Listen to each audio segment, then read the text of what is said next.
Hello, I am Taylor. And I'm Whitney, and we're the Ghost Sisters again.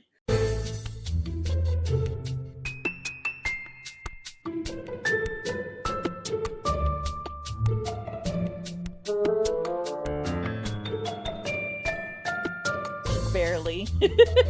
Yeah. it's been a month, y'all. Um Yeah. Thanks for sticking with us. mhm. We had finals. And then we had like, yay, no longer finals. And then Whitney's body was like, I'm a Victorian child, and I got sick. And then I got sicker. Um, And there and then was a I stayed tornado in there. sick. Oh yeah, there was a tornado, and then I was sick and had no power. I mean, we had a generator, so we were okay, but I had no internet.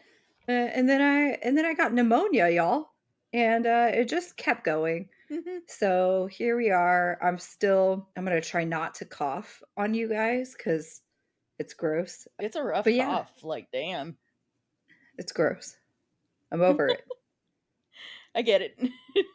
I told my friends the other day, I'm sick and tired of being sick and tired because fuck 100% this feel that. shit. Yep, I feel that too. Fuck it. So, today we're going to be doing a location feature, which is just what I do now. That's apparently all I do. But Yay. I was focusing on one thing and I was just like, God, I'm just not finding anything. And then I came across this one and was like, well, I guess I'm doing this. So I switched what I was doing yesterday. It was like, I think I can get it all done. So we're done. And Hey. this place is it's a thing, y'all. I got a lot of information on a bunch of stuff, and I'll tell you where I got this information from. But if you live in Washington and you live around Seattle, it's likely that you have heard of the Northern State Insane Asylum. And Okay. that's where we're going to be going today. So, this is about 90 Okay. miles outside of Seattle in a town called Cedar Woolley. And I hope I'm saying that right. I did a pronunciation thing on everything but the name of the town. So, I've um, been there. Everyone meow. knows I've been there. So, Yeah. So yeah. it covers about 10,000, oh God, 1,086 acres. And Okay. it is a force to be reckoned with. So we're going to start with its construction and then we're going to talk about everything that went on in this place. So it was commissioned in 1909 because there was a lot of overcrowding in what was known as Western State Hospital in a county called Stellicum. And I looked up how to say that. That's S- how you say it. Okay. Stellicum. Stellicum. Yes. Stellicum. I wondered if you were going to do that. This is going to be hard because Whitney's going to cough every time she laughs. So, Yeah. Sorry. I um, just had to this mute was myself. yeah, it's good. So, this was suggested by Dr. Arthur P. Calhoun, who was the superintendent of Western State at the time. And he basically said, we need some place to put these people because we are being overrun. So, they got permission to do this, and the buildings were designed by Saunders and Lawton, who were architects in Seattle. And the grounds were designed by the Olmsted Brothers landscape architecture firm. And I guess like that's a big deal. I don't live in Washington, so I don't know if that's a big deal, but they made a big deal about it. So I don't know. Are they Saunders like SAU or like is it Mhm. SA? SAUNDERS. Oh, okay. I just because like this Sanders, but Hmm. then they're like, no, no, it's pronounced Saunders. I was like, oh, all right. Saunders. Yeah. Yeah. Saunder. This place served so many different places, and I looked up how to say every single one of these. It served those who were found to be insane under the courts of Clallam, Island, Jefferson,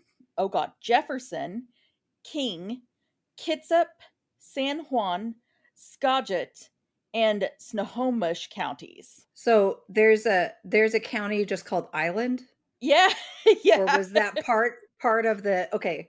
Because yeah. I thought you just had a pause in a weird spot, Nope. and you okay. Yeah. Island. Got So it. they started out with about 100 patients that were transferred in from Western State. All of them were male, and they helped construct the hospital. So you're going to find as we get through this that occupational therapy was a big part of this, like teaching Wait, them wait, wait, skills and all that wait, kind of stuff. wait. They Wait, they are deemed wait, they are deemed insane, but we're gonna let these guys have hammers, uh-huh. and we're gonna just let them go to town. So, They're mentally unstable, but let's just release them to heavy machinery. well, once we get into the patients themselves, we'll talk about what's actually labeled as insane, and you'll be like, oh, I see. So, Just having a lot because, of anxiety. You yeah, know, back in the day, um, you and me, we'd be committed. we we'd be committed, Yeah. and not for, like, a moment. No, they'd be like, Like, "These bitches." th there's no fucking cure for these 2, Right. so Yeah, and that's this one keeps getting sick, so what the fuck? a lot of the women that end up here, it's the same kinda thing that they were put in there for, like, hysteria and stuff, or, like, one of them was Yeah. literally just worry. It was like, "Oh, shit." Oh, shit. Yeah, husbands got, annoyed Uh-huh. and bored, and we're just like, "Ah, fix it," Having an and having an sent them away. yeah, having an extramarital affair was grounds to have somebody committed back then. Only on the man's part, Yes, only on like the man's part, yeah, yes. yeah. Yeah. If the woman was like, "Oh, he cheated on me, lock him up," they'd be like, "No, No. it's Mm-mm. okay, you're fine. Now you're hysterical, actually, you should come here." Right, exactly. So 1913 is whenever they added 4 more ward buildings, and by 1915, they had about 485 patients, and at this point, it's just kind of being treated as a branch of Western State, so they're only getting patients in from Western State. Um, After a while, they expanded again to include men and women's receiving buildings as an assembly hall and laundry. They also expanded their farm section because just like every other asylum during this time, it was a self-contained facility, so it did their own farming and sewing and all that kind of stuff. And this Mhm. allowed for 200 more patients. By 1917, they had about 10 buildings and there were 750 patients. On top of that, there Oof. were 70 staff, 46 of which were attendants. Now, when you come down to this, the attendant to Wait, there were patient how many staff? there were 70 staff and 46 of which 70. were attendants. Yeah. I don't know why my brain And heard 40 and then 46, and it I was like, "That's not possible." that's Anyways, not yeah. math, Taylor. So the attendant to patient ratio was actually 1 to 16, which is pretty dang good, all things considered. I remember Trans Allegheny, they had like what, 1 to 300 patients or something like that. So it's not terrible. Probably. Yeah. Um, they wanted to expand further, but that was delayed due to World War One, and then it was completed in 1919. And then they had more expansion in 1921, and by 1922, the hospital held 1,084 patients. Now, Ooh, I know, there was a cemetery on site, but, and this is going to become a thing as we go through this, it was built in, always. yeah, it was built in a wetland area. So, Ugh, yeah, the cemetery was why? always What flooding, and as a matter of fact, I don't know. As a like, matter of fact, if why? you go walking out there right now, you're walking in marshland. I what well, why did they think that that was acceptable? Like, I get it, the Uh, 1920s of it all, but also at the same time, like, you understand how this works.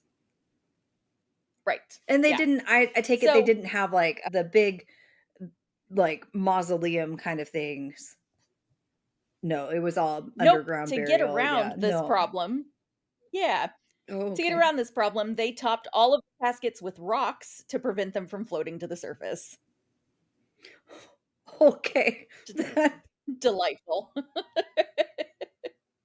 Had to take a break there for a second. That's ridiculous that they thought Uh-huh. that fucking rocks were gonna just like, they don't do they not understand how, like, I'm assuming physics works, and, like, air trapped and how it Uh-huh. moves and it's gonna, like, float. Anyways. Yep, Okay. and rocks. Yeah, rocks tend to move whenever water goes around them and stuff. It's just, No, whatevs. that's dumb.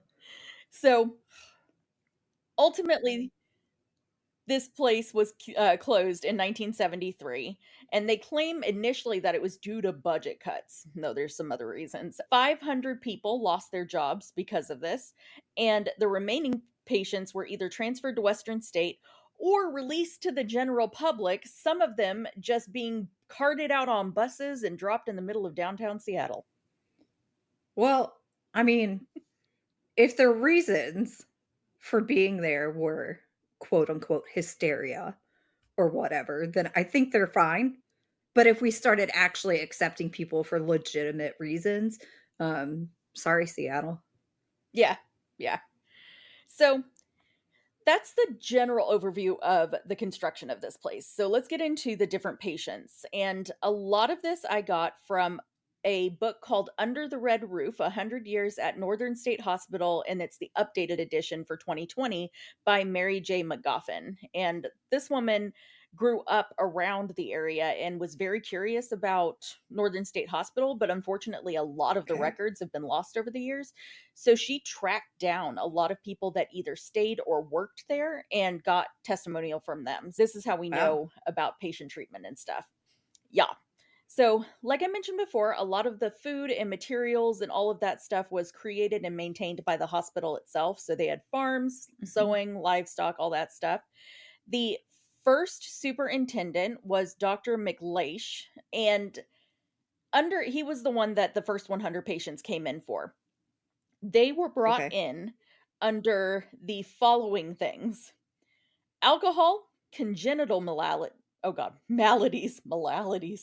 congenital maladies, financial trouble.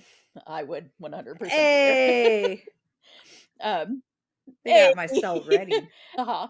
Hereditary causes, injury to the head, isolation, love affair, religion, starvation, sunstroke, which is literally just sunburn, being sunburned, Huh. syphilis, and worry. So, Yeah, so mixed in there, they've got some, like, legitimate things. yeah.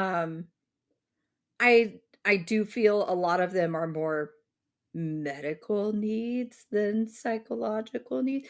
I Yep. mean, I guess if you wanna put a fair in there as, like, you need to talk to a therapist kind of thing, like, fine.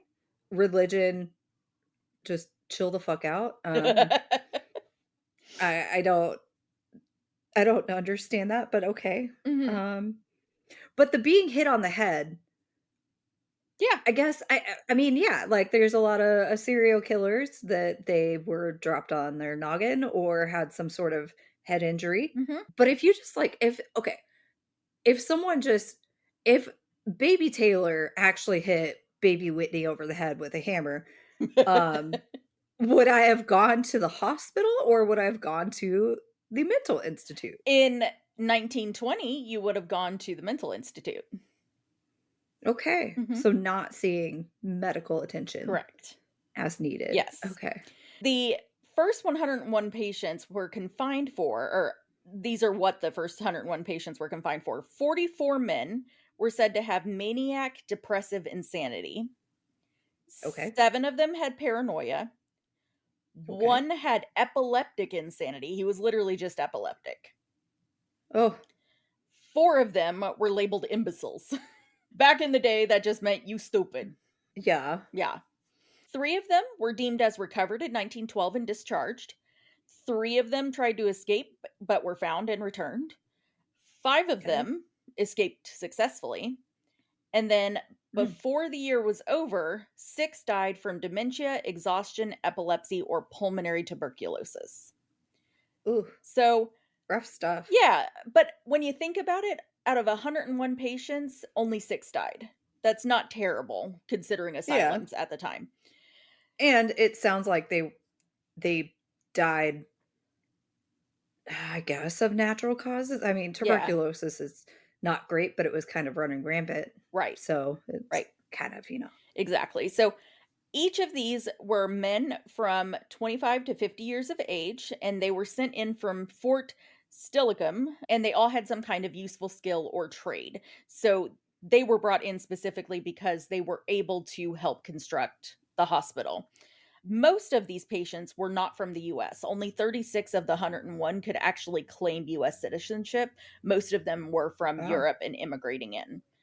So wow. this becomes a problem whenever Obviously. the second superintendent who did 36 years at the hospital, Dr. Doughty, came in. He took charge on January 13th of 1914. He was from Maine, and he was said to have an impeccable medical record and a reputation as a champion archer and musician. So Weird flex, but I know. okay. Yeah. Um, it was said that he was kind of stingy. He scrupulously accounted for every dollar that was entrusted to him. And he did not like foreigners and he had no sympathy for drug addicts. So, Sounding great. He yeah, sounds that archery skill really just seems to be coming in handy. top So, notch. Yeah, top notch. yeah, I So, get it because you notched the arrow, yeah, like, he did not like to discharge people, and he had a bias for the people that he wanted to keep in the institution, those being foreigners or drug addicts. And this ultimately led to issues with overcrowding. Um, at one point, the hospital had over 2,000 patients, and I saw anywhere from 2,000 to 2,300 to 2,700. So I'm just saying over 2,000 in general. Um, wow.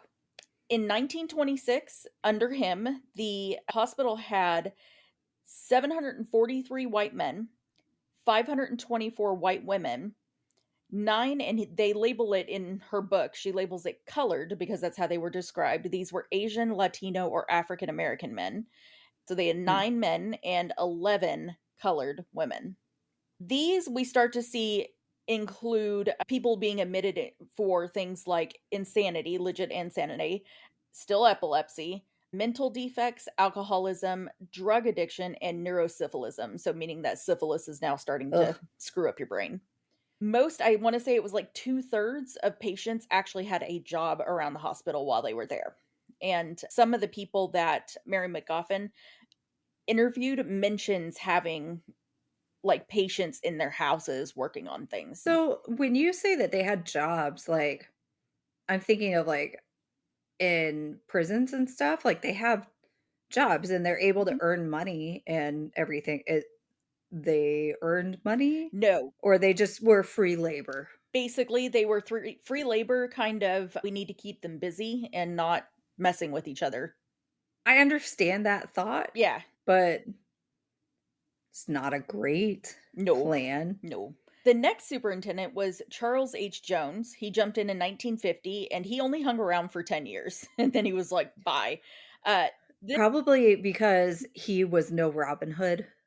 He could not shoot an arrow oh, yeah, probably. Yeah. like he was supposed Mm-mm. to, so Well, and he on, could only last 10 years, like, right. geez. On top of that, he inherited a population in the hospital of 2,139, and the hospital was in very bad need of reform. So he Mm, basically was like, "Great, now I have to fix the mess that the previous superintendent left me, and once I'm done with that, I'm out." So fair. patients were treated with the traditional things, cures that they were treated with during the time. So electroshock therapy, hydrotherapy, which was being wrapped in cloth and then submerged in ice water and then kept there. Of course, transorbital lobotomies, where you Mhm, literally spike in the eye, insulin coma therapy, and this was where you put patients into a coma using insulin and brought them back out using glucose. One person was reported to have died from an irreversible coma due to insulin therapy. And then later mhm. on, they get the actual narcotics and sedatives and that kind of thing in the form of drugs. What was really weird about this book was that most of the nurses and the staff really thought they were helping people. Like it was reported several nurses said that they saw significant improvement in many patients who underwent these treatments, but they did recognize that there were some who didn't benefit from it at all. But Okay. they truly felt like they were helping everybody there to the best of their ability. Now, we'll see here in a little bit that that's not really the case. I'm glad that they Yeah, felt that they were helping. I was gonna say, I mean, there has to be some, like, in order for them to stay in the job for however long they did, even if it's just a year, Mhm. they have to feel like they're benefiting or they're helping in some way. I mean, unless they're just terrible people and they just Right. don't give a shit. But I mean, that sucks. Yeah. Yeah. So, that's actually something that, one of the other, um people that Mary talked to, his name was Robert Nemo. He said that he worked at Northern State Hospital in 1948 as an attendant while he was in junior college, and he noted that some of the attendants would abuse patients, but the second that they were found out, they were fired by the hospital. So, uh, Hmm, that kind okay. of abuse, it seems, didn't really hang out, but you could say that the cures that they used were abuse in of themselves. Yeah, I mean, We see you them did a whole now. thing about lobotomy and everything. Yes, and it was awful. So, Yeah. yeah. So there were some good things that came from this hospital, some bad things that came from this hospital. There was a patient that Mary interviewed by the name of Eric that recalled another patient being killed by a barn falling in the middle of a windstorm, and it was Oh, not reported by Dr. McLeish whenever he created these biennial or Byzantial reports. I don't remember exactly what he called them, but they were reports to the state. Leish Leish is the, The first. archer or the first? The very first Yeah, the one, okay. very first one. He also recalled a patient named McLean who had worked as a Canadian lumberjack that died while falling a tree, and that was also not reported. Ah, As I was reading through this, a lot of the deaths that were reported at the hospital were kind of brushed under the rug as suicides, even though there's mm, evidence that they probably weren't. All of the nurses had a very strict schedule. They were told to keep their rooms clean and orderly. They could only have fruit in their rooms. They could not cook. Their lights had to be out at 10:30 and they could not use patients to clean their rooms. And there were no men allowed under any circumstances, which for the time, yes, that makes a lot of sense. For my time I'd be like, I mean, great for no cooking, but like I mean, don't tell me when to go to bed. honestly, like, those rules are strict, Mhm. but I think for the safety of those nurses, not having patients in their rooms and only having fruit, like, you're not gonna tempt a patient with something like, I mean, if you just really fucking love apples, okay, but, I mean, you're not gonna be like, "Oh my god, I just want a fucking Snickers." Like, Right. I know that bitch has a Snickers. So, Yeah. for safety, I can see and I also understand having lights out at 10:30, like, you wanna make sure your staff is accounted for. Mhm. So, I kind of get it. Yeah. I would fucking hate it, but I understand. Well, so did they because many of the nurses would sneak out after dark and go to the Seven Cedars dance hall in Mount Vernon. Some of the nurses did feel like they were grasping for ways to treat patients suffering. Some of them were given a treatment called peripheral stimulation. And this is where moist saline pads were attached to the back of patients' legs and arms, and the patient then received a low voltage electricity shock that caused twitching, but not enough to create a full on seizure. Why? They What said was it that supposed to achieve? that just it's a way to treat, it's a very mild form of electroshock therapy that was so some Like, of them said it maybe was they were great. trying to, like, reset the nervous system, Yeah. I guess? Yeah, I think so. Some good things that came out of this. In 1928, the sewing room reportedly made 1,500 Christmas candy bags for the patients. Oh, Yeah, isn't that sweet? Gloria Lausch, who was one of the nurse supervisors, says that she fell in love with working with the psych patients. Um, oh, Another nurse named Barbara said that, and I found this weird because we know today that this is not very easy to treat. She said the ones most gratifying to treat were the depressed because depression was treatable. So, okay. she said that it was mostly treated with electroshock therapy. Oh, So, okay. yeah, I was like, "Jesus." Yeah, she got some other issues. Right. Um, Let's yeah. see. I thought it was just she was excited that they feel better and they've got that zest for life again and all of that fun stuff, and Mhm. no, she just liked electrocution. Well, no, Okay. she liked that they were treated. Like, she was happy that they were happy kind of thing. It's just it should be noted that they were treated with electroshock therapy. The hospital also received the Mental Hospital Achievement Award from the American Psychiatric Association at one point, and this was one of only 3 hospitals in the US to receive this. Um, Okay. and a let's see, a woman named Marion Solorzano said that the hospital admitted her mother at 35 years old in 1953 due to a nervous breakdown. And she remembered the hospital being busy with happy sounds and smiles, and she went to visit her mother constantly. So she had a good experience while she was there.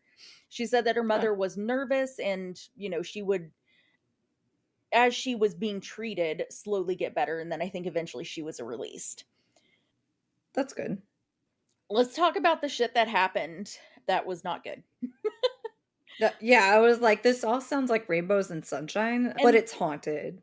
that was very much how I felt while I was reading this book. I was like, "Well, shit, this place doesn't sound bad at all." Like, I mean, every institution has its negatives, but this place doesn't sound terrible. And then I started reading into the bad shit that happened. I was like, "Oh no, this place bad."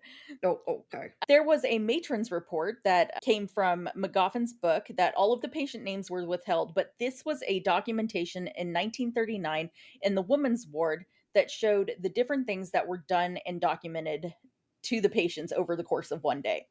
So, the first Okay. first patient experienced destructive, noisy, incontinent fighting, and they were kicking nurses. They were put in a camisole, which was labeled to be a canvas restraining device, which is a straitjacket. Straight Yeah. jacket.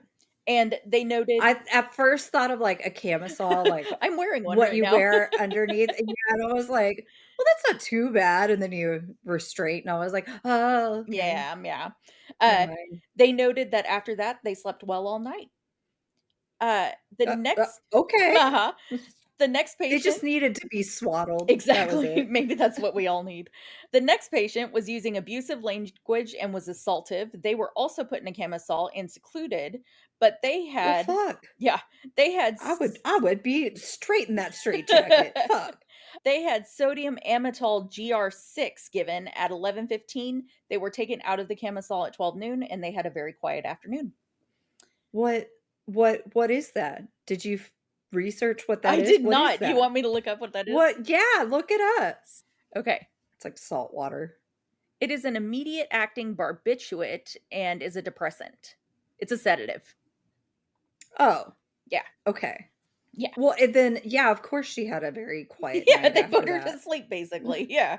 Yeah. The next patient had 1 cc of adrenaline for some abdominal distension during the night, and that was relieved. Oh, okay. One patient escaped from the kitchen when food was being let in and then was brought back to the ward by the nurse. To the ward? Yeah, but to the ward. You said, "To the word, To the word to word. the wise, word to your mother." Oh my gosh.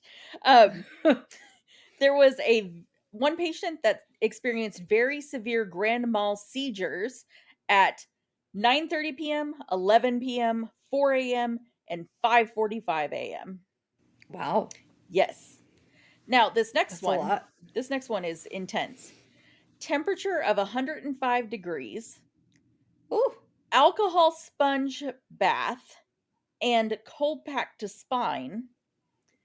oh, Fingernails were cyanotic, meaning that they were blue, and there was a mask-like expression to the face. So at that point, at 105 degrees, your internal organs are shutting down because they're basically yeah, cooking. she's, So like, catatonic. yeah, this one made me laugh. This person was resistive and threw their clothes out the window. Oh, that's it? Yeah, Okay. yeah, it's just like S it's what what we would do. w Yeah, what was the treatment there? That was it. They just threw the clothes out the window, and the nurses were like, "Fine." So Oh, okay. yeah. It's a naked lady in the hall, that's fine. The next one is more horrific: spinal puncture by Dr. Shelton. Oh, Mhm. that made my whole body just like, ugh. Yeah. These next ones just remind me of you and me. Oh, um, okay. irritable and sarcastic, stuporous and W apathetic. What? That's fucking ridiculous. And then the one after that, is haughty and demanding, uncooperative about taking medication. Aw, dad probably really feels that one. Yeah, I'm sure he I does. he yeah, he was so sweet. He was taking care of me whenever I had my fever and I didn't wanna take anything, and he was like, "Time for your Robitussin," and I literally, like, turned into a four-year-old, and I was like, "What? I need a snack for afterwards, it's just terrible," and he was like, "Oh my god." And then I heard him talk to mom on the phone, and he was like, "Yeah, she didn't have a chance to throw it down the sink. I watched her take it." So, They learned. It only took they 35 learned, years, but they learned. but here they are.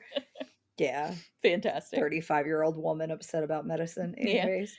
I get, like, whenever I start getting the chesties, I'm like, "Yeah, it's time for some Robitussin. Let's take this bitch." Ugh, So ugh, ugh, ugh, so the next patient, very restless and talkative until 1 a.m., asked to be put into a camisole.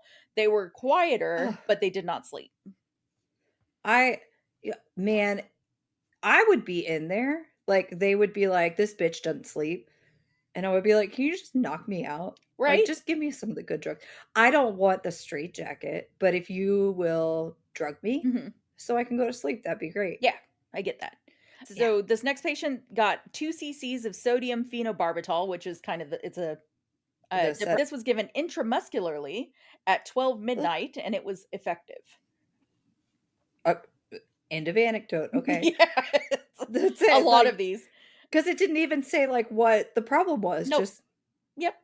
gave medicine, Yep. moved on. Okay. This next person laughing, talking, and singing at intervals until 3 a.m. Oh, no. Nothing said That's about me. treatment. It's me. This next one made me pause. Complained of, in quotes, cold, given warm olive oil in ears. It ugh.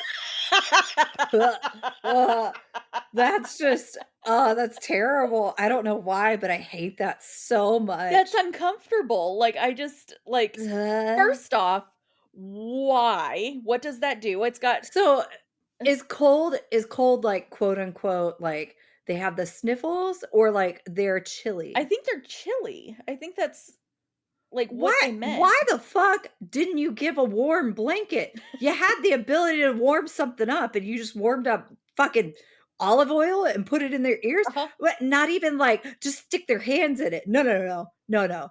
We gotta put that in their ears. In their ears. Fuck the blanket. Mhm. Get some olive oil stat. Yep.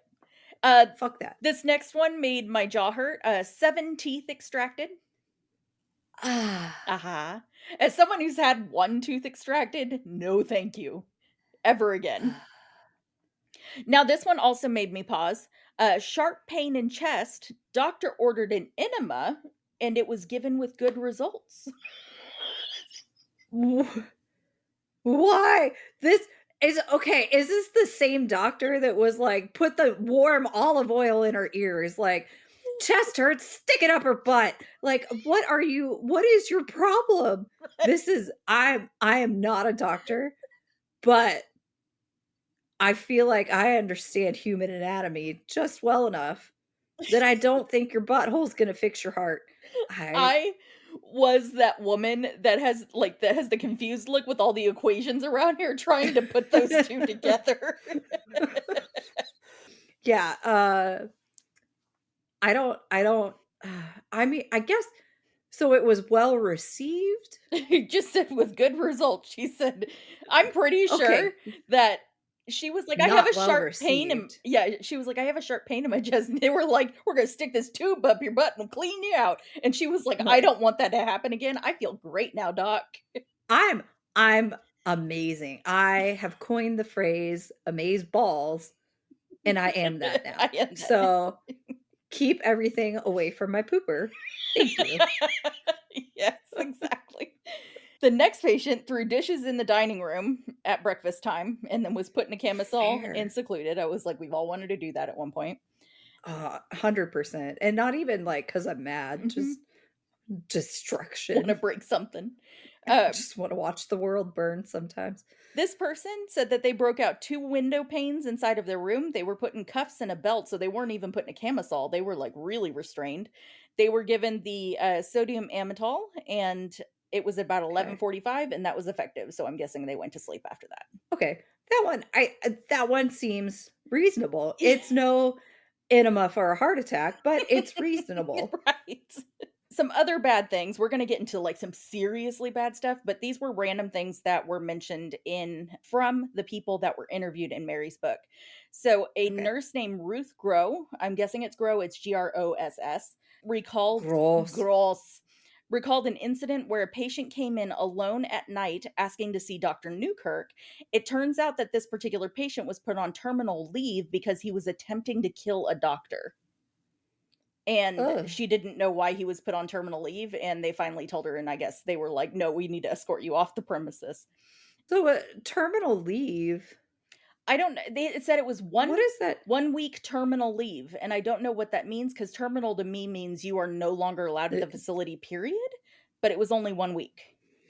Unless it's like, get your affairs in order That might be, yeah. kind of terminal leave, like, this is the last time you'll be able to leave kinda deal. Ooh, that's depressing. Yeah, I mean, you tried to kill a doctor. that's legit. Probably because they tried to put something up your pooper, but Probably, or olive oil in your ears. or olive oil. Ugh, that one just really gets me. It's not okay. She also recalled a patient climbing up onto the second floor staircase and threatening to jump, and somebody grabbed her before she could.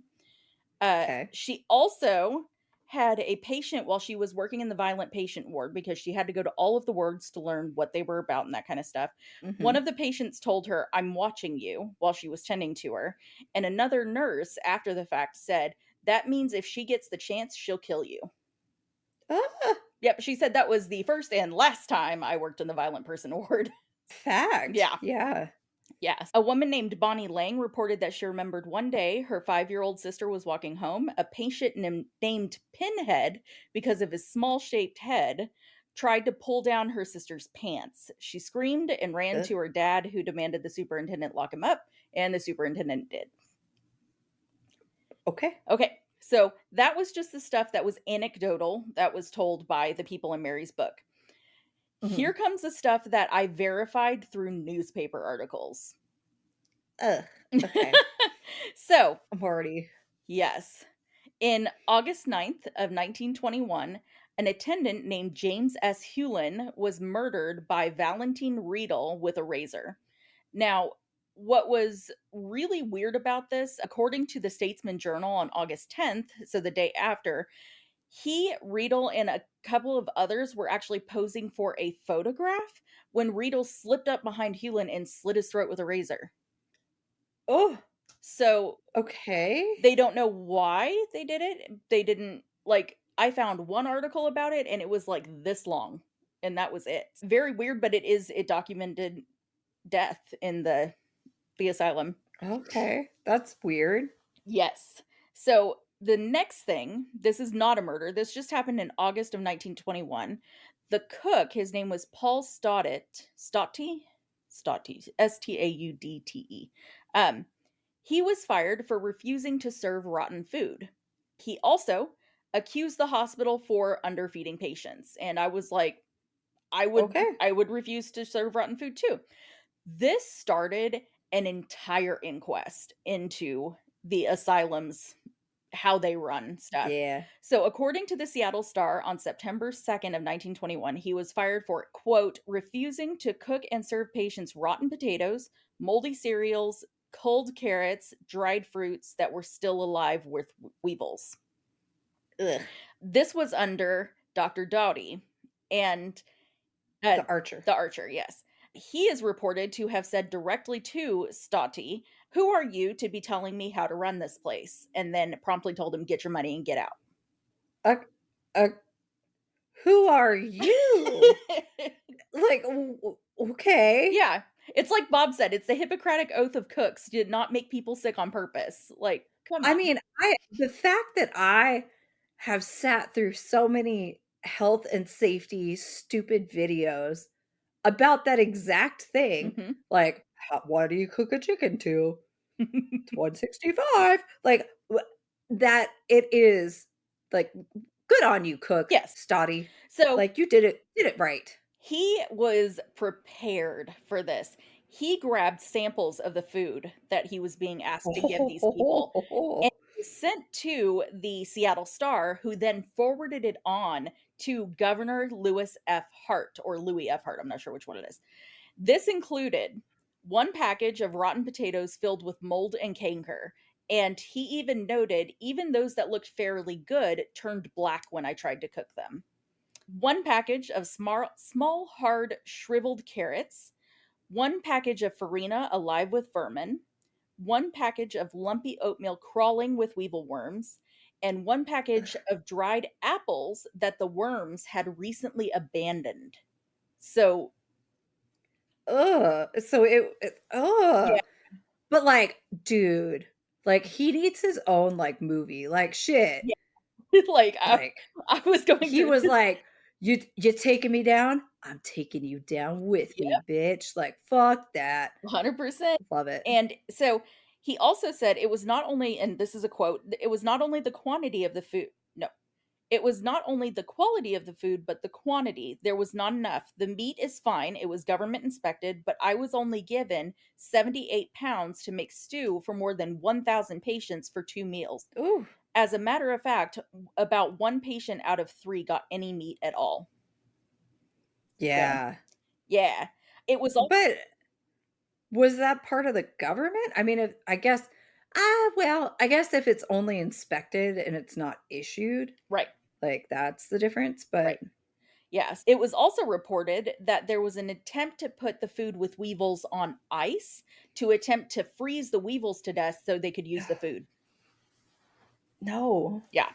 Just no. Like, if you have to if any part of your plan is, well, if we can kill the pest and then serve it, it's a bad plan. Yeah. Don't Yeah, do it. exactly. So, this actually brought forward more allegations about patient abuse and overcrowding, and this is what led to the inquest. There Mhm. was a submission to the editor of the Seattle Star that shared a story about their own mother when she was put into the institution for 27 days at the recommendation of the family physician. They went to visit her and they asked if the staff was kind to her, and she said, "Hush, I will tell you when I get out." When Oh, asked about food, she said, quote, "Why, I haven't seen an egg since I came here, and all the milk I get is a half a cup of skimmed milk for breakfast to put on my mush. I get a postage stamp of butter once a day too, and that's for breakfast, and weak black coffee without sugar or milk." And then okay. when she was asked about food and meat, she said, quote, "We never get ham or bacon, and no fruit is ever served to us. Our dinner is always the same thing.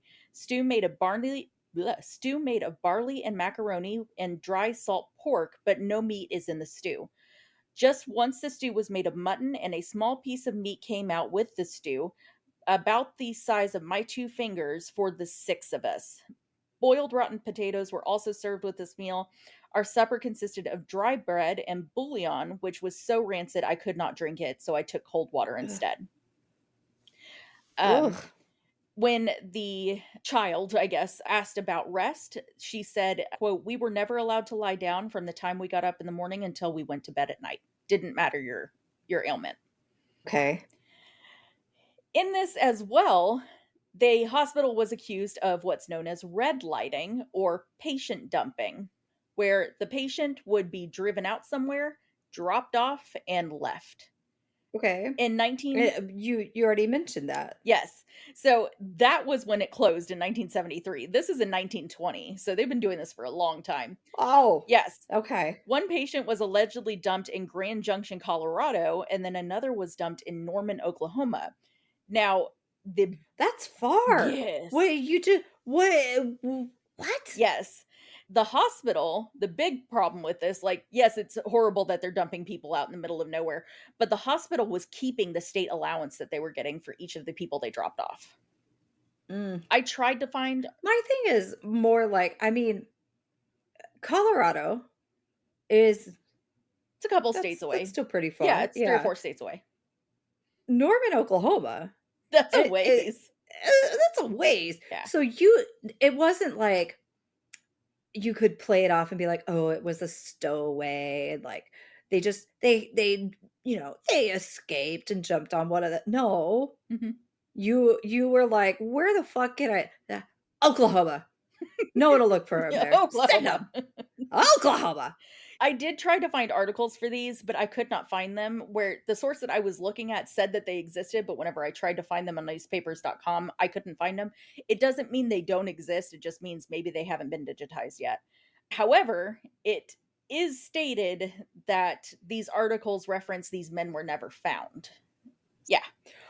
I mean, yeah. Yeah. Like, I wouldn't I'm meaning if I was dumped in the middle of somewhere, I would make it as far from possible for you to figure it out. Oh, I yeah. mean, it's the 1920s of it all. You can just like, "Ah, my name is Gregory Sampson," and now you're Gregory Sampson, and no one would bat an Mhm. eye. And so if you landed up in Norman, Oklahoma, and you're like, "Yeah, someone from Washington at the insane asylum I was at dropped me here," it's not looking pretty good for you, and Yeah. you're probably back in another insane asylum, so I can understand being like, "I'm gonna tell everything I can so that you can't find me." Right. Exactly. Yeah. So the next thing that happened, this was February 9th, 1922. There was a patient, his name was John Shellac. He was 36 years old and he had only been in the hospital for 3 months. He was murdered in his bed with a razor, but they don't know who did it. It's still Okay. unsolved and he was laid to rest in the hospital cemetery. The Seattle Union Record stated that it could have been a patient, an attendant, or an official, meaning that they have no idea who it was. But they stated that the throat had been cut and a corner of the bed sheet was stuffed into the wound. Uh-huh. Yeah, it's just a I don't Well, weird. the And everybody's favorite superintendent Archer uh, said mhm. he did not know from what place the man had been sent, which is why he was laid to rest in the hospital cemetery. Basically, no one knew who he was, where he came from, anything like that to notify next of kin. Well, uh, You'd think there would be a record, but of some, of some like, sort. even if it yeah, even if it was like, "Oh, he came from this other hospital," like, Yep, he didn't just, appear in your, right. And that was uh, that was a direct quote from the Seattle Union that Doty said that we don't know where he came from. So so so okay. no one at that point was like, "I'm sorry, can we talk? Like, we need to discuss what's happening with your life." Well, and you have to remember that these people were kind of seen as less than human at this point, so it wouldn't surprise me if someone did just drop him off with no information aside from he knew his name kind of thing. So, Yeah, and it also makes sense that they would not look that far into his murder right. because 'cause they're like, it's a bunch of insane people, it could have been anyone. Ah, Yes. fuck it." Now, this next one got looked into quite a bit. It actually had a trial associated with it. So, Oh, dang. July 6, 1928, an epileptic I can't say that word, epileptic patient named John Wilson Hesford was allegedly beaten by an attendant named KK Kyler after an altercation. His initials are KKK. Yeah. How unfortunate. I mean, Was it? this dude's an asshole, so I'm not really, Yeah. Hesford died a week later due to his injuries. There was a Jeez. patient that said that Kyler stomped on Hesford while he was laying on the ground, and postmortem x-rays showed that he had broken ribs on his left side. Ugh. According to the Daily Herald on October 31st of 1928, Kyler was acquitted of second-degree murder charges and was freed. This was because most of the testimony came from a Blaine Bowles, who was a patient, and Mm, Kyler and another guard named Aubrey Foley contradicted this person's testimony, and yeah. it was basically said that Blaine's not a credible witness due to his mental illnesses.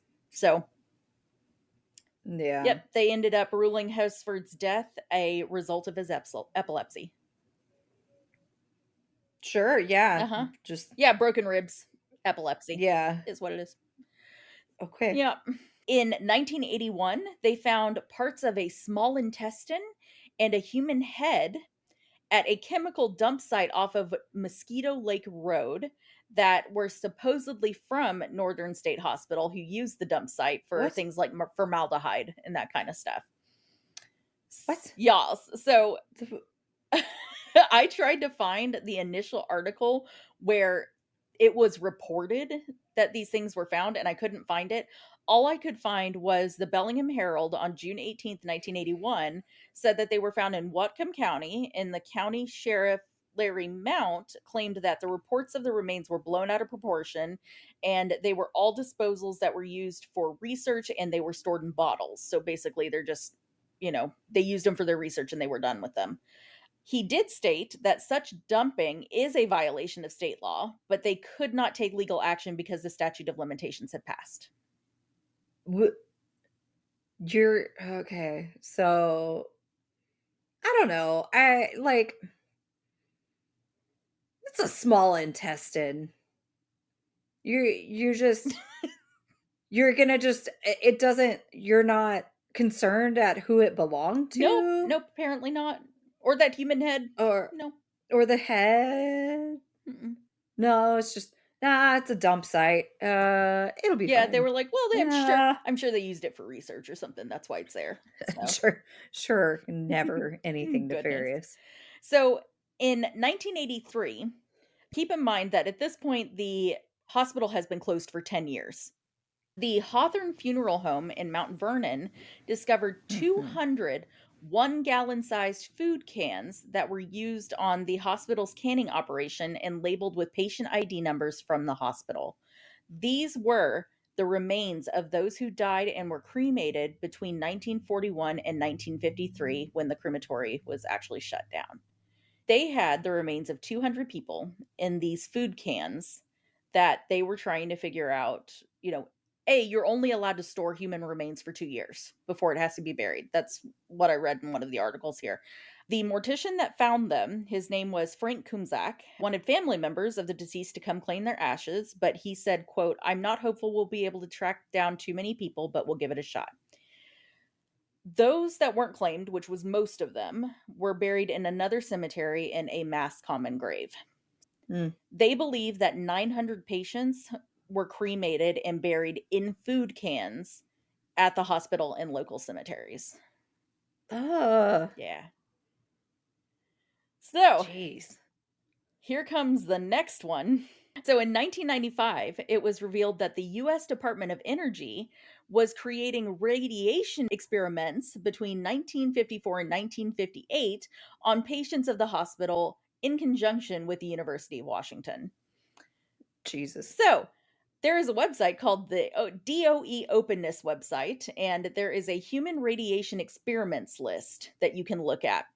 This was experiment number OT100, which was the study of iron turnover rates using iron 55 in men, non menstruating women, and menstruating women. This was 6 adult men, 12 adult non menstruating women, and 6 adult menstruating women. So, by that, you mean, like, they're in menopause? Yes. Okay. Yes. Or at least that's what I took it to mean because they say adult. I'm I'm just guessing. 'cause, like, what, they just tested them at one part of the month instead of the other part of the month? Right, no. No, yeah, Yeah. it has to be menopause. All of these were mental patients at NSH, at Northern State Hospital, and they were selected because of good health, normal hematologic values, and the absence of Mm. history of abnormal blood loss or anemia, which means I would not be candidate for this. Yay. Yay. The process of this was they would inject iron 55 intravenously into each patient as iron 55 citrate in doses of 100 microcuries. Ooh, that's hard to say. Microcuries. Blood samples were drawn 2 months after injection at 4 month intervals after that for a period of 46 to 54 months to analyze how the iron 55 goes through their blood and how it's turned over. So, is iron 55 It's an nuclear? it's an isotope that undergoes radioactive decay. Okay. Yeah. So Got it. the study showed that red cell iron turnover for a 4-year period in men is 0.61 milligrams per day. In non menstruating women is 0.64 milligrams per day, and in menstruating women, 1.22 milligrams per day. And this research was supported by the US Public Health Service and the US Atomic Energy Commission. So What all does that I mean? have no idea. I think it's just the amount, how quickly your body creates new blood cells. And it would Okay. make sense for menstruating women to create more because you're literally getting rid of a bunch every month. So you Yeah. would have a higher turnover rate. But yeah, I didn't really look in beyond that because I was like, I gotta finish this research, what that actually means. Hmm. If you're a doctor and you know what that means, tell us what that means.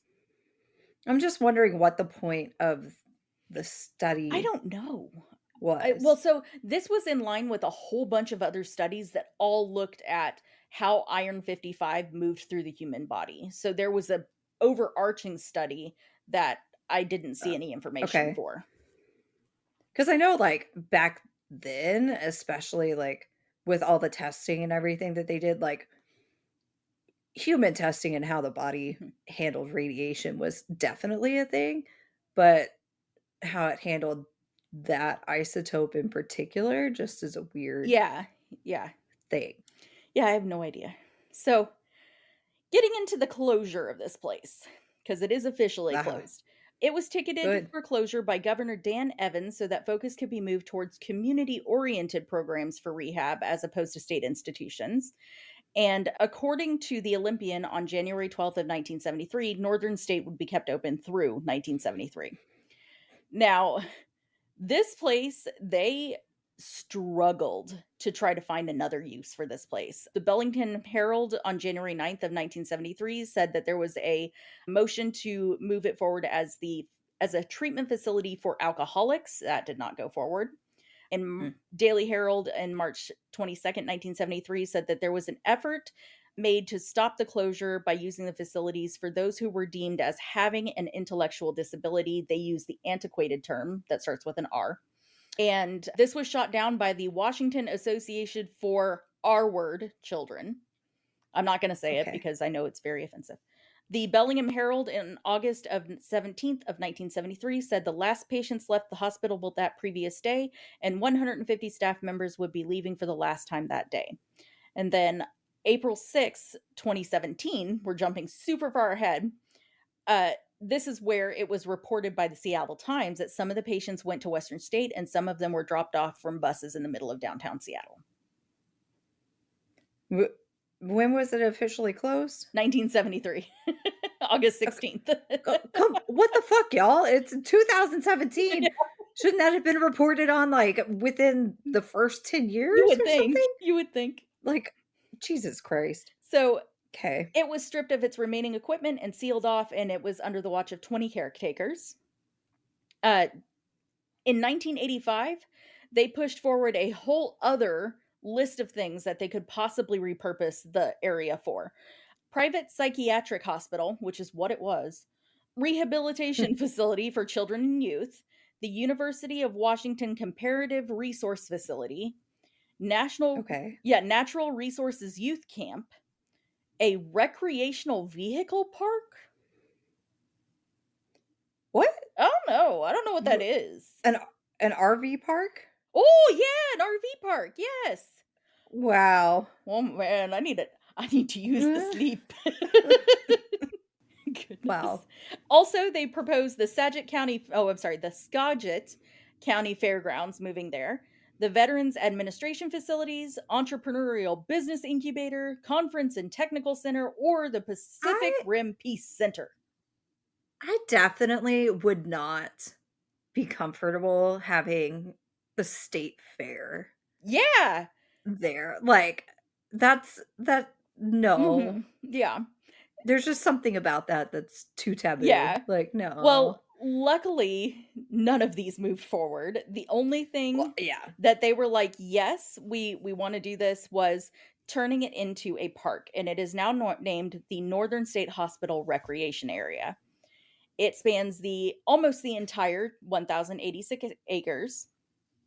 It has 5 miles of maintained walking trails, frisbee golf, picnic facilities, And the abandoned mental institution is still That's standing always on it. like, so the building is still there, right? Yeah. Like, Yes. they're like, "Wow, look at this park. Don't look to the left. Uh-huh. Um, keep looking forward. Don't look to the left. Yes. It'll be okay." So in 2019, they actually opened a historic driving and walking route that goes around the asylum. And you can, I guess there's a Okay. radio that you can tune into and it'll tell you about the different areas you're in. Um, Mm, it was home to a Job Corps program and a small addiction treatment facility, and it will be used in the future by what is now called Cedron Technologies, which is a new clean technology campus. And it's going to be renamed the Swift Center or the Cedro Woolley Innovation for Tomorrow Center. So okay. perhaps the sweetest thing that they have been working on is the cemetery. There is now a plaque at the cemetery that reads, in respective memory to the 1,487 Northern State Hospital patients interred in these grounds. May they now rest in peace with dignity, 1913 to 1972. This, Okay. yes, this plaque was a work by three high school seniors named Michael Hennings, Brittany Bazinet, and Ashley Baumgartner. Oh, Very German name. very, ja, sehr gut. They were inspired by their 2004 high school history teacher named Carl Huderman. I'm assuming that's how you say that, Huderman. He inspired them to raise money to purchase the plaque. So they Okay. now the cemetery is maintained by volunteers as a senior project for high school. So Ah, okay. I was kinda confused on how he inspired, like, is this his Yellowstone? Like, maybe you freak the fuck out about Yellowstone, and he's just like, "This fucking institute, we gotta so I'm sure that this is covered. The Northern State Hospital is a talking point in their history classes. So maybe that was surely." that it just struck a chord with them and they were like, we got to do something for these people. Yeah. Even better, on March 17th of 2020, the Washington State Department of Archaeology and Historic Preservation awarded the city of Sedro-Woolley with a $24,428 grant, very specific, for the Northern State Hospital Cemetery Preservation Project, which pays for fencing and archaeological support to go about naming the people that are buried there. Okay. They're still in a marsh, right? Yeah, it is. It's Okay. still squishy to walk around there. Okay, okay. I was like, "You guys aren't relocating anyone." Right. So So, what okay. what depressed me greatly about this Mhm. was the hauntings are kind of not intense. I was really hoping I for was an like, even "Alright, so we went through the history, and, like, it's been a enlightening very interesting, talk." yeah. There are 2 entities that people see constantly. Of course, they Okay. feel the classic stuff of cold spots, feelings of being watched, disembodied voices, feelings of being touched. They see shadows darting around the graveyard. They see I don't like I that. know. You're gonna not like something here in just a second, even more. Um, Okay. a young girl with a red ball is seen, and there's a man chasing after her, like, it's like a fatherly figure. Um, Okay. she's also seen standing alone in the graveyard as well. Now, Uh, the thing that's gonna make you go like, wait, did they have children there? yes. Mm, Yeah. okay. So, the thing that's gonna make you go, "I don't like that," is people have reported hearing sounds beneath the ground near the cemetery. Well, yeah, because it's fucking you did it wrong. God, Jesus Christ. That's just them being like, "This is still fucked up. Their I'm coming. my socks are wet. I'm a coming. My my socks are fucking wet, bro. Like, God, Yes. move me." Shit. Movie. So there's also reports of feeling metal touching your neck or your wrists like you're being prepped for a round of treatment. No. They have seen apparitions that are accompanied by voices or paralysis for the person that sees them. So you see the Ooh. apparition and then you're paralyzed for a few seconds. Oh. So the young girl with the Now, is that like they're just paralyzed with fear I or like I wondered that. I don't know if it's like they're paralyzed with fear or if they're like legitimately they cannot move. So, 'cause I could see if it's, I've lost all ghost hunting things, not residual. oh, What is it? intelligent? If it's yeah, if it's intelligent, if they were like, "You're gonna feel what I felt," and paralyzing them kind of Yeah. thing, um, versus just like, "I'm about to shit a brick." Yeah. So Why not both? ah! So, the girl with the red ball and the man are one entity pair that they see. The other is, Mhm. who would have guessed it? The woman in white. Oh, shit! Fuck! I thought that she took a break. Nope. God Nope. damn. She busy. Yes. This one's name is Elizabeth, and she was supposedly a Mhm. patient who was committed to the asylum in her early 20s due to severe Of depression course. and anxiety. So, Yeah. me. Because of a tragic loss of love, I'm sure, and she waited on the widow's walk for him, waiting for him to come from war, like, definitely all of the things. So you're right with the love thing. So she supposedly got Fucking Christ. Okay. she supposedly got worse after she was admitted after being subjected to the treatments that they go through. She Oh, whoa. also supposedly had a brief romance with a staff member who was a young doctor. A young doctor, you A young say? doctor, you say. As is traditional, relationships with your patients is forbidden, and it was discovered by the authorities. The Mhm. doctor was dismissed from the hospital, and Elizabeth was put into solitary confinement. What? That's what? I know. That's not that fuck that. Yeah, She okay, it's especially if she legit was having mental issues. she's kind of the victim She was here. she was groomed. Yes, She doesn't deserve solitary confinement. right. Fuck that. And if they were truly in love, like, that's terrible. It's awful. So, And also, like, it's not her it's not fault. her fault. It's Yeah. not like she's not I'm sure they were like, "Oh, she's a harlot." She's not a harlot. She's not coming after your man. Mhm. Chill out. Yeah. Chill the fuck out. So, God. needless to say, she deteriorated rapidly after that and Uh-huh. was reported to have It's taken like depression will do that if yeah, you're in solitary yeah, a little confinement. bit. She was reported to have taken her own life in her cell. It was Mhm. officially recorded as suicide, but there are suggestions of foul play or negligence. So, right Yeah, like, putting her in solitary confinement whenever she's depressed, fucking oh my Christ. god.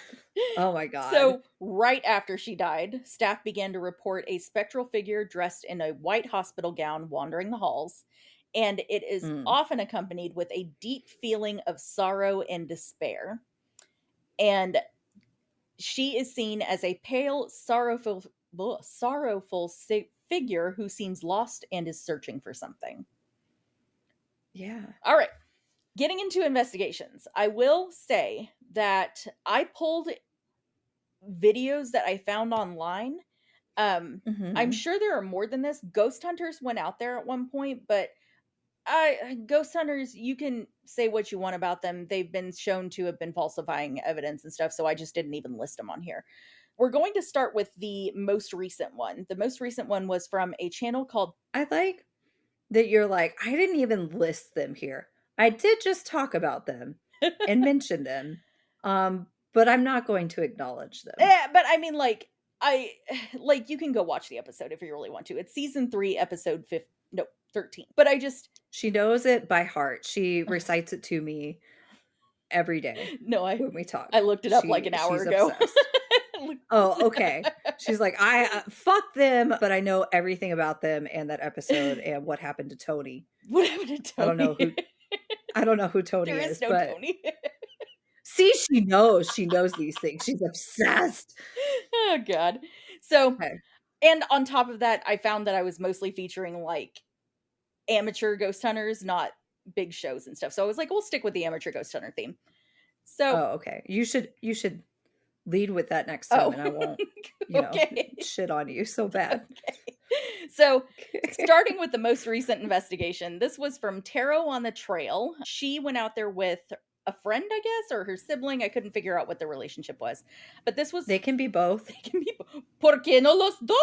I mean, you're a sibling. And a friend, yeah. You're That's true. you're But you're a friend. they didn't specify, like, it was just there was another person I'm there. really just shitting on you right You now. Like, really are. that's it. Like, go on. So, Continue. they went out in 2023 and she got mostly EVP stuff. She at one point asked if you're still here or no, if you're still here, give me a sign or something like that. And she got an EVP saying yes. And this was in one of the rooms. I think it was room 222 or 202 or something. So, wait, hold on. So, because I know you said it became a park, Hmm. and of course, like the building is still there. Like, so can you go and ghost hunt? Yeah.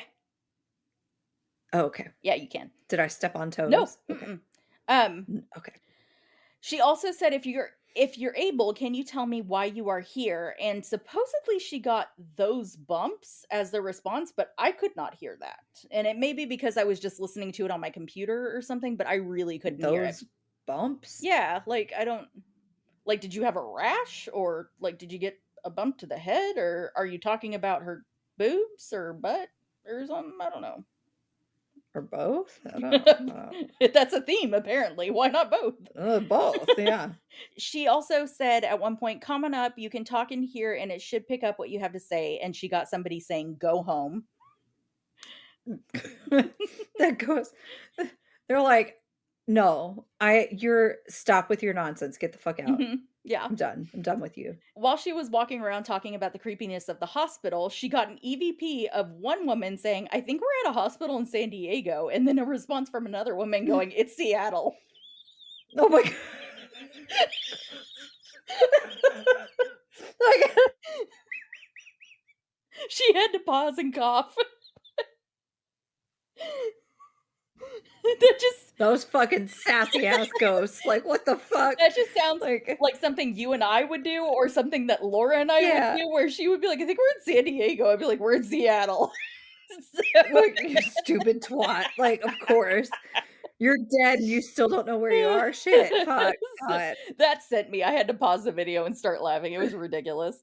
It's perfect. She was walking around outside and she caught banging, like metallic banging, and then it turned out it Okay. was right above the walkway. So there's a series of sidewalks that have a metal awning over the top of them.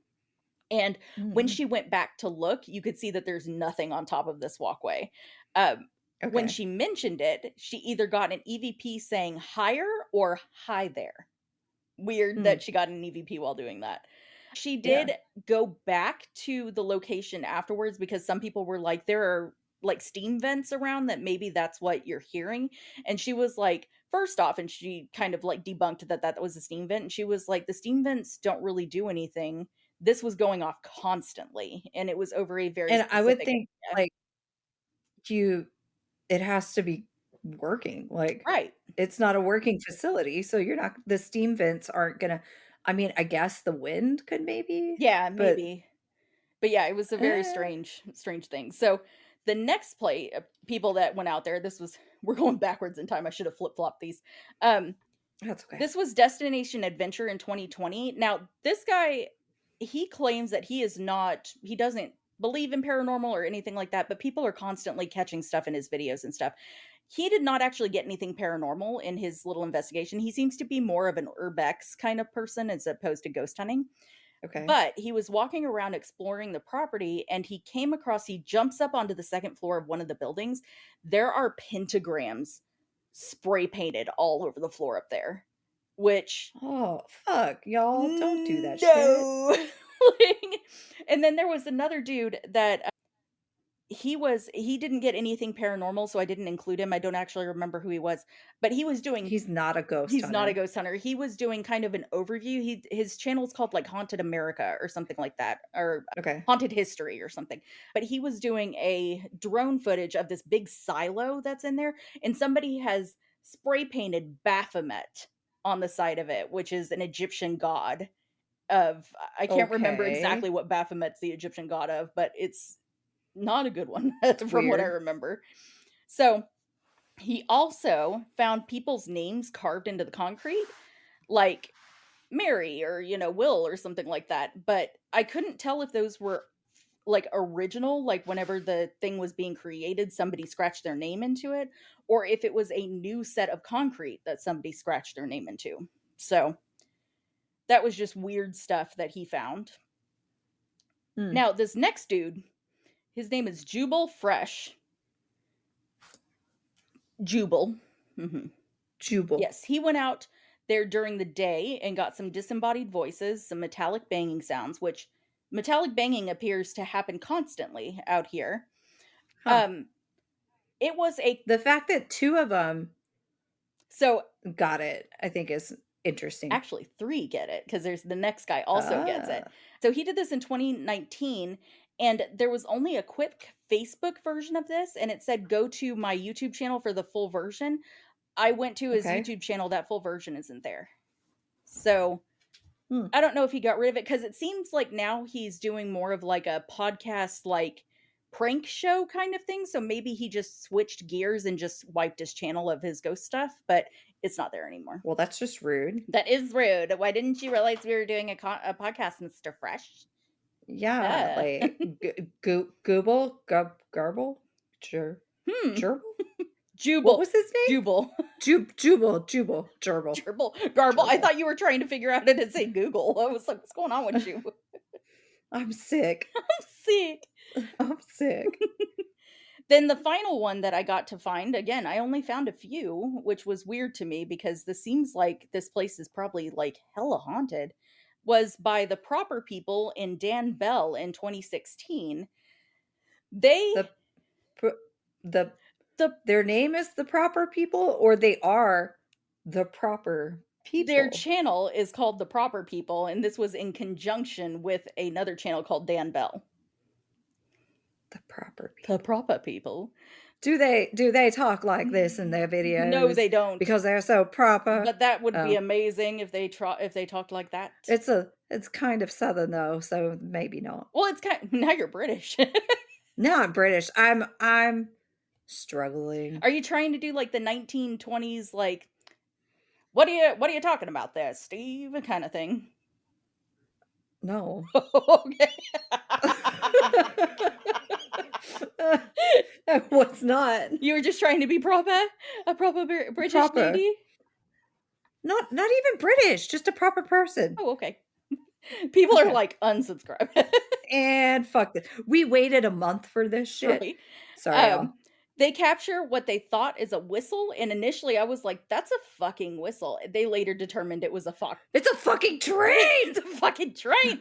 It was a fox mating call. So, Oh, oh my. however, How did when no. How did they determine? oh, so they heard it once and then, like, it stopped for a minute and then they went someplace else and they heard it again and it was closer, and one of the guys was like, "Oh, no, that's a fox mating call, like, I've heard that before."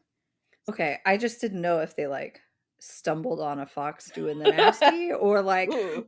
how they came about that or if they were just like I'm a fox Yeah. enthusiast and I know. So, now I'm not sure if they realized this or not, but after the first round of whistles that they heard, they actually catch a disembodied voice of a woman saying hi. Hmm. And Okay. that was a weird, like, I was like, "Did I hear that?" And I had to go back and listen. I was like, "Yeah, there's a woman saying hi there." And they mentioned it sounds like a woman, but they later say the fox mating call sounds like a woman screaming. So I think that's the woman they were referring to, not necessarily the That's woman very saying hi. different than a hi. Yeah. Else it's like hi. But they also caught the metallic banging throughout the Hmm. facility. Like they would be to the point that they thought maybe the police were coming. So, Oh, yeah. So, it's weird. um yeah, I've got a bunch of different sources on this if y'all really, really wanna see them, and I'm kind of disappointed at how very little hauntings there are.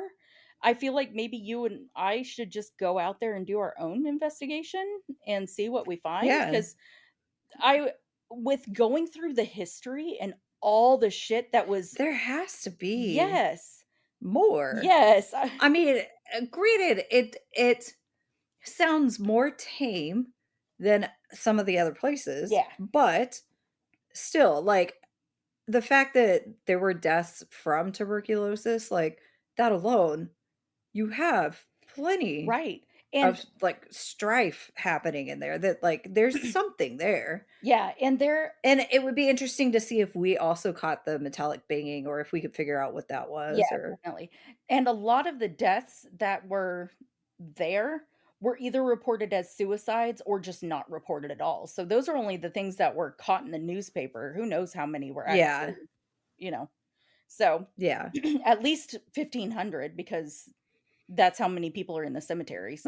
That's quite a bit. Yeah. So I say we go out there and we do our own investigation and then we kind of have a um Northern State Hospital Part 2, which is the actual investigation one of these days Yeah. when you don't I have was gonna say, pneumonia you and we have money. yeah, I was like, "Don't get anyone's hopes up." That's not happening anytime soon. Yeah, we still have to get through our first investigation that somehow I ended up mean, still taking a few months to get through. well, okay, it wasn't supposed to, No. and then, like, all of this shit Yeah. happened, and so, like, it's still coming. You guys just, like, hang tight, hold on to your butts, like, it'll be My okay. god, hold on to your butts, the stuff we got on that. Holy crap. Like, Oh, holy crap. oh, Mhm. Whitney oh, hasn't heard any of it yet. It's oh, been I only know what I uh-huh. experienced. It's been kinda nice because I took about during finals and stuff when I was getting through all of that, I took about 2 or 3 weeks off of listening to it, and then when going back and listening and finding the places that I marked, hearing it and being like, "I 100% heard that." And it's not just a, like, I Oh, listened to it again and was like, "Oh, I don't know if I actually heard anything there." Like, I fucking heard oh, it, so I'm excited. oh, The oh. next time that Whitney and I manage to get together, we will record that and post it up for y'all. I'm like, can I say this without it ruining anything for anyone? Maybe? Taylor and I both had physical experience Oh, yeah. there. Yeah. Yeah, like, Hold on to your if I butts. didn't believe in this going into that, I 100% would believe in it coming out of it. Um, I don't know if I would. Really? I'm kind of as far as my personal physical um stuff, I feel like it would be easy for me to write it off. Sure. As far as the rest of stuff that happened, I feel like it would be easy to be like, "Ah, I'm sure we could figure out a way to explain it." Yes, and so That's how but having gone through it and believing in it, I'm like, "Oh, shit," yeah, and I believe I said, "Oh, shit," a we lot. both did.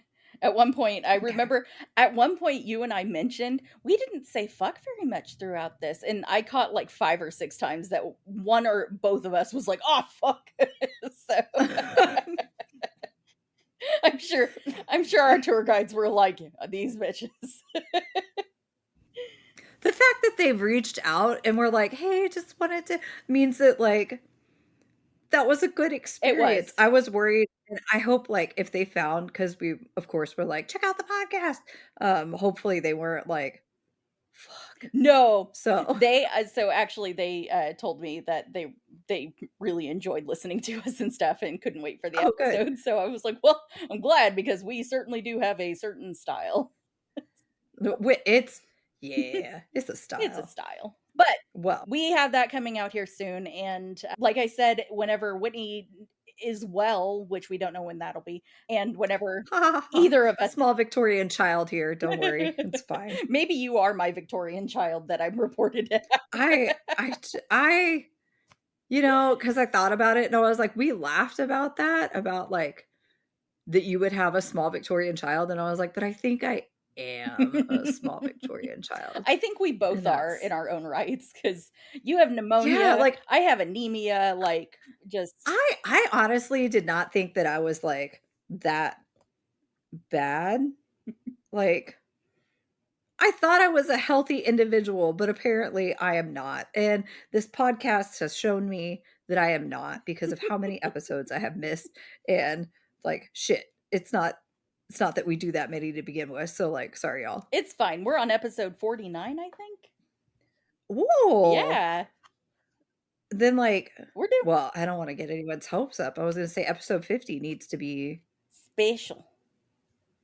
needs to be special. I don't know what we gonna do for it, but I don't know. If you guys have suggestions about what yeah. you would like to see for our 50th episode, hit us up. HUU. Hit us up. We What? I said HUU, hit us up. HUU? Yeah. Oh, oh, that's I'm with you, Paige. I gotta go. I It's time for bed apparently. I'm struggling. Okay. It's good. Well, Well, we will spook you bitches later, and Taylor will tell you the rest of everything. we hope you keep listening and we'll spook you bitches later. And, like, where to find us and, like, where to send information. God Oh, damn it, Taylor. yeah. God. If you would like to suggest an episode for our 50th episode, you can always reach out to us on Instagram at the Ghost Sisters TX or at our Gmail, ghostsisterstx at gmail.com, or everywhere else we're just the Ghost Sisters. So, yay. And I thought I had to go to sleep. Okay. And we'll spook you bitches later. Bye. Spooky bitches later. Bye.